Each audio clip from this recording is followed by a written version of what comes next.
एक बार एक छोटे से गांव के पास एक छोटी सी काली पहाड़ी थी। उस पहाड़ी के नीचे कुछ लोग अपना बसेरा बसाए हुए थे। वहाँ के लोग दिन में तो जैसे तैसे करके रह लेते थे, लेकिन रात को बाहर नहीं निकलते थे। जब शाम होती थी तो वहाँ पर बिल्कुल सन्नाटा छा जाता था। वहाँ पर पहाड़ी इतनी डरावनी लगती थी कि मानो वहाँ पर कोई शमशान हो। जैसे ही रात होती वहाँ पहाड़ी से कई तरह के जानवरों की आवाज़ें आती थी। कभी सियार चिल्लाते थे तो कभी लोमड़ियाँ चिल्लाती थी।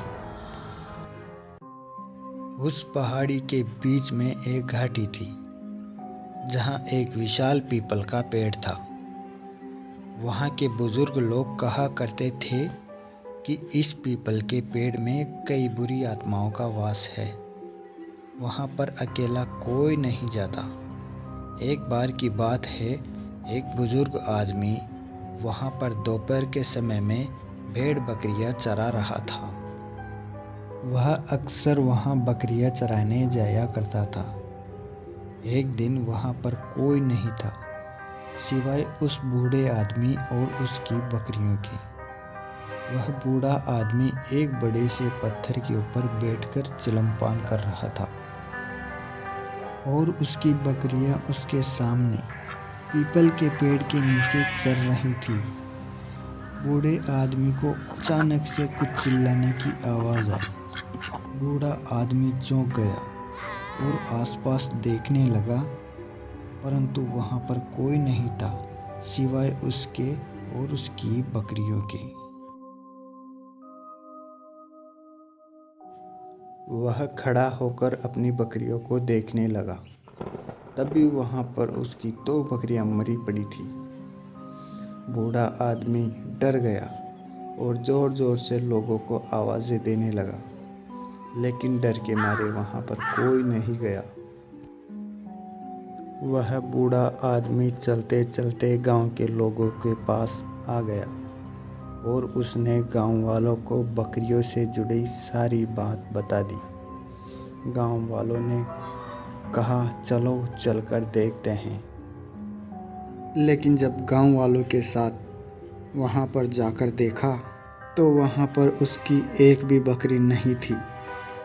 वह बूढ़ा आदमी और भी ज़्यादा डर कर हैरान हो गया और कहने लगा, अरे मेरी सारी बकरियां कहाँ गई?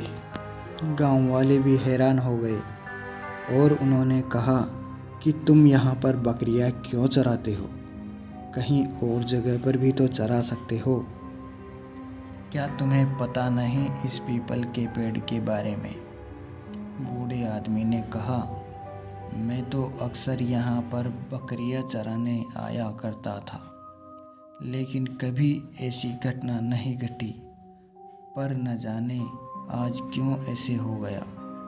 गांव वालों ने कहा, जो होना है वह हो गया, चलो अब घर को चले जाओ। यह कहकर वह सारे लोग वहाँ से चले गए और अपने अपने काम में लग गए। लेकिन बूढ़ा आदमी तो परेशान था, क्योंकि उसकी अचानक से सारी बकरियां देखते ही देखते उसकी आंखों के सामने से गायब हो गई थी।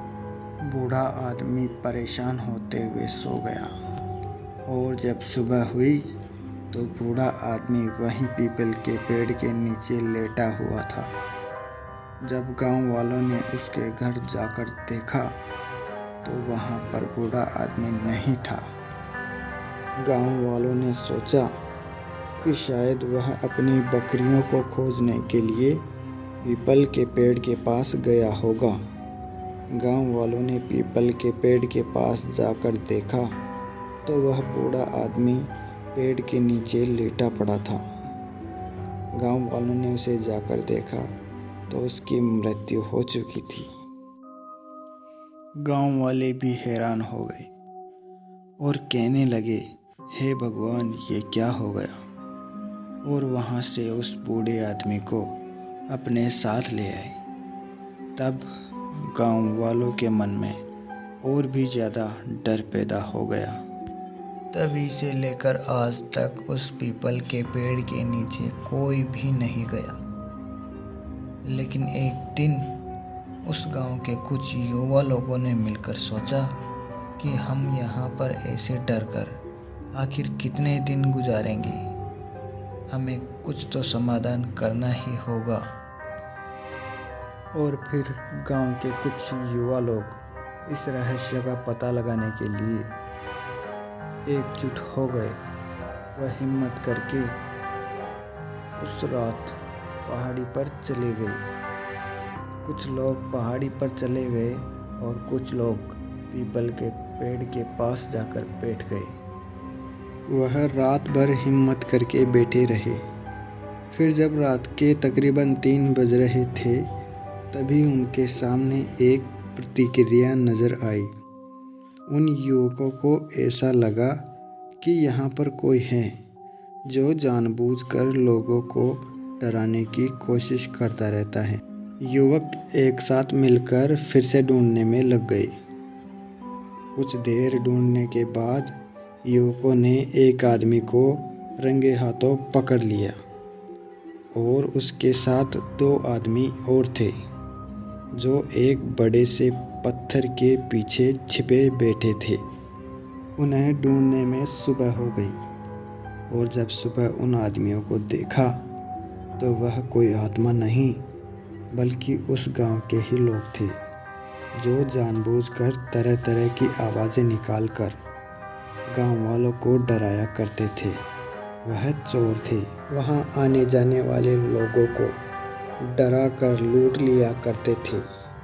युवाओं ने उन तीनों को बहुत बुरी तरह पीटा और पूछा कि तुम ऐसा काम क्यों करते हो, अपने ही गांव के लोगों को डराते हो।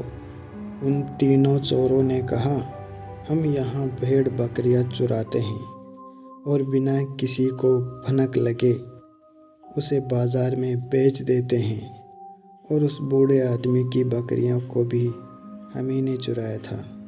युवकों ने पूछा, तो तुमने उस बूढ़े आदमी को क्यों मारा?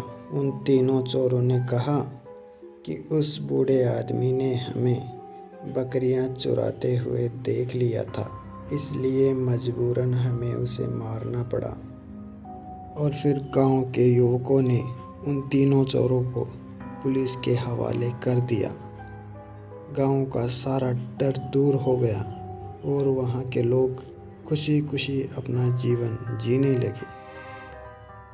दोस्तों, इस कहानी से हमें यह सीख मिलती है कि हमें कभी भी किसी भ्रम में नहीं रहना चाहिए। कोई भी बात सत्य हो या असत्य, उस पर सरलता से विश्वास नहीं करना चाहिए, बल्कि उसका विश्लेषण करना चाहिए और उसका पता लगाना चाहिए कि यह बात सत्य है या असत्य।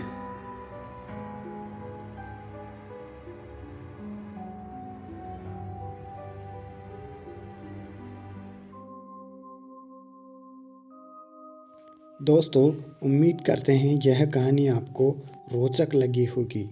तो वीडियो को लाइक और हमारे चैनल गोल्डन विचार को सब्सक्राइब ज़रूर कीजिए और बेल आइकन को भी अवश्य दबाएं ताकि हम जो भी वीडियो अपलोड करें वह समय समय पर आप तक पहुंचती रहे। धन्यवाद।